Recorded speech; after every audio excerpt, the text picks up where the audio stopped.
Kembali lagi di Cerita Cinta Channel. Jangan lupa like, comment, and subscribe ya. Terima kasih.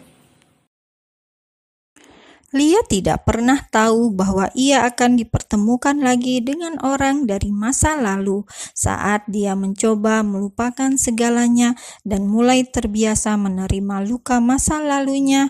Tiba-tiba pria itu hadir kembali menghubungi Lia. Keduanya pun berjanji akan bertemu ketika Lia sudah kembali.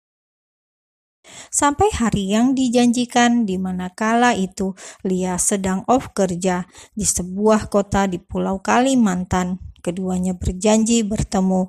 Lia tidak tahu kalau Andis, mantan tunangannya itu, ada di pulau yang sama. Mereka bertemu di Minggu siang di salah satu kafe. Yang tiba duluan adalah Lia, dan dia kelihatan nervous sekali.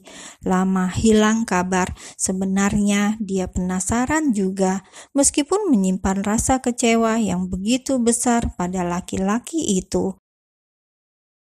Mata Lia melihat sekeliling, belum ada tanda-tanda keberadaan laki-laki yang dia tunggu. Sampai akhirnya dia berkaca pada ponsel. Ia bercermin dan melihat penampilan wajahnya. Make up masih on, belum luntur.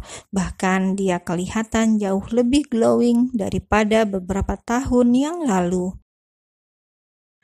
Apa dia bohong? Gumam Lia sambil gelisah menatap jam di tangannya.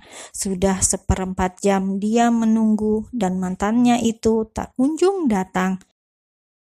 Hampir menyerah, mungkin laki-laki itu mengerjainya. Akhirnya Lia pun pasrah. Dia pesan minuman lagi. Dia aduk-aduk dengan sedotan untuk mengusir rasa bosan. Fix, dia benar-benar gak berubah, gerutu Lia yang merasa jengkel karena merasa ditipu. Saat dia beranjak, tiba-tiba dari jauh dilihatnya seorang laki-laki yang dirindukan, sosok pria yang sudah lama menjadi sumber deritanya. Lia pun kembali duduk, bersikap tenang. Walau hatinya sudah carut-marut, ini adalah pertemuan pertama setelah sekian lama berpisah. Tetap tenang Lia, gumamnya ketika melihat sosok pria yang datang mendekat. Laki-laki berbadan tegap, wajah bersih dan kacamata yang digantung di saku bajunya. Dari jauh dia berjalan dengan percaya diri. Bagaimana dia tidak jatuh hati? Andis Hermansyah memang mampu membuatnya terpesona. Maaf, tadi di jalan ada eksiden, ucap Andis kemudian duduk. Lia mengangguk.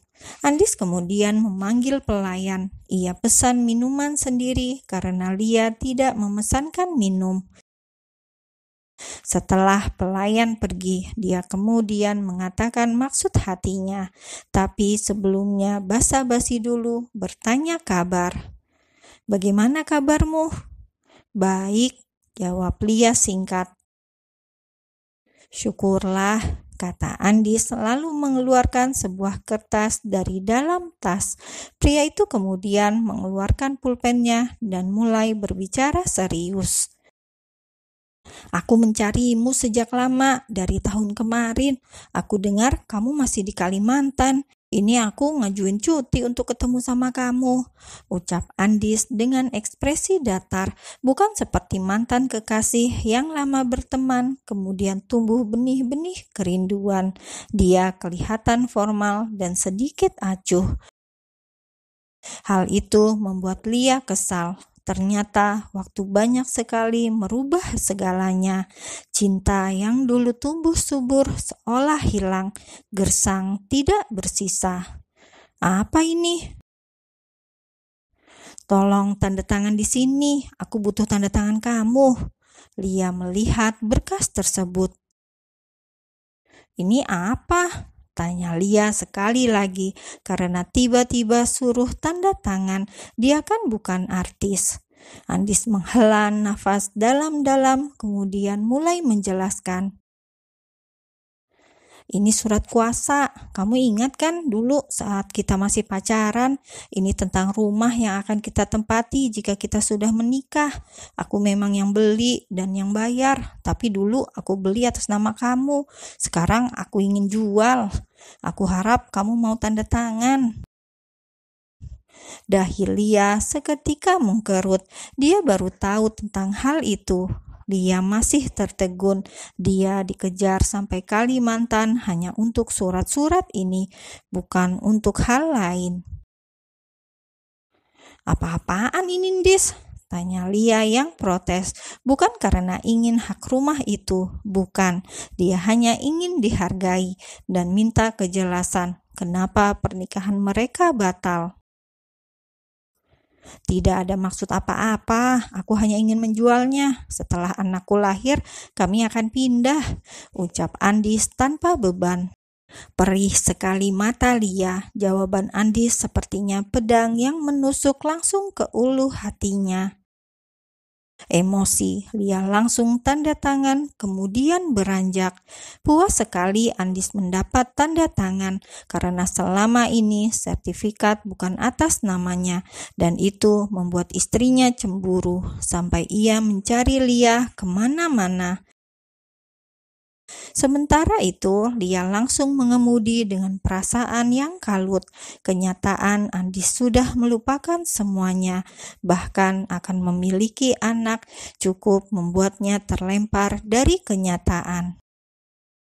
Beberapa hari kemudian, dunia Lia terasa jauh lebih suram. Lebih baik dia tidak tahu kabar mantan yang sudah bahagia daripada sekarang kembali terpuruk dan gagal move on.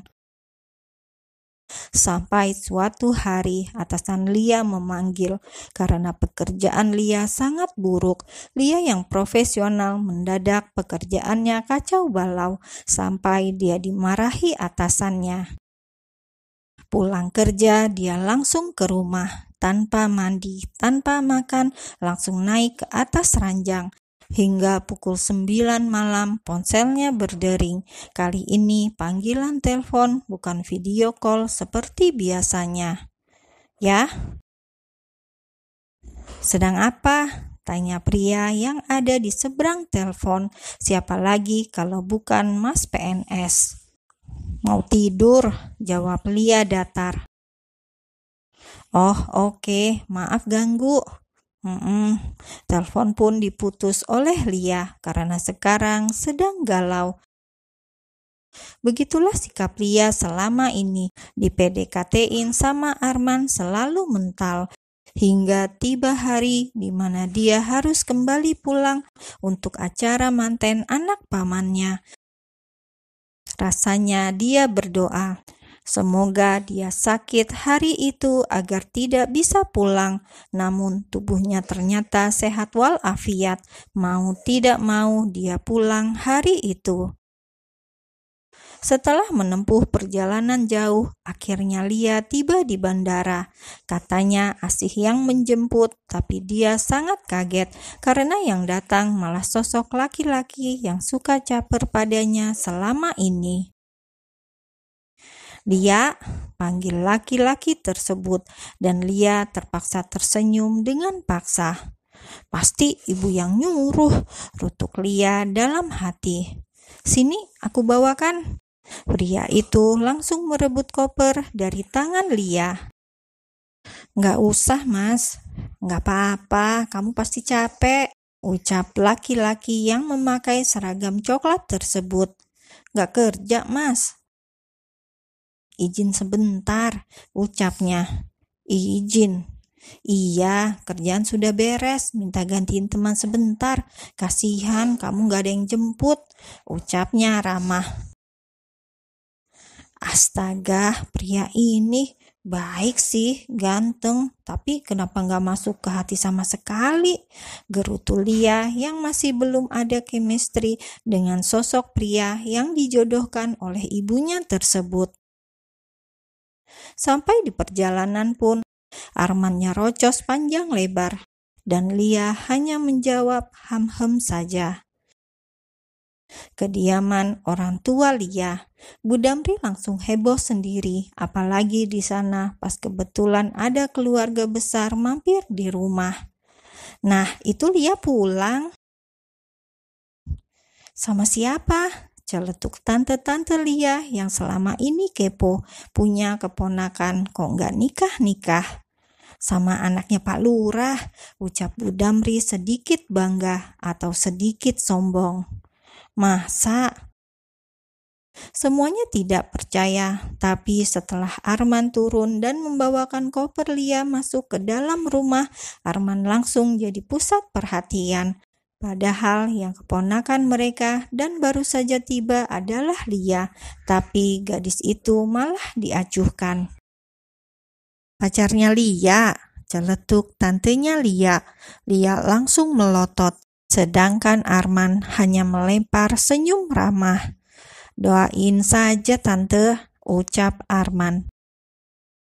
Aduh, pasti dong, pasti kami doakan. Sudah, jangan ditunda-tunda, langsung saja, nunggu apa lagi? Nanti kalau terlalu tua, punya anak juga resiko. Celetuk tante Lia yang paling julid dan membuat Lia masam. Sementara itu, Arman malah senyum-senyum. Ya tante, mohon doanya saja. Arman semakin menjadi, membuat Lia mendengus kesal.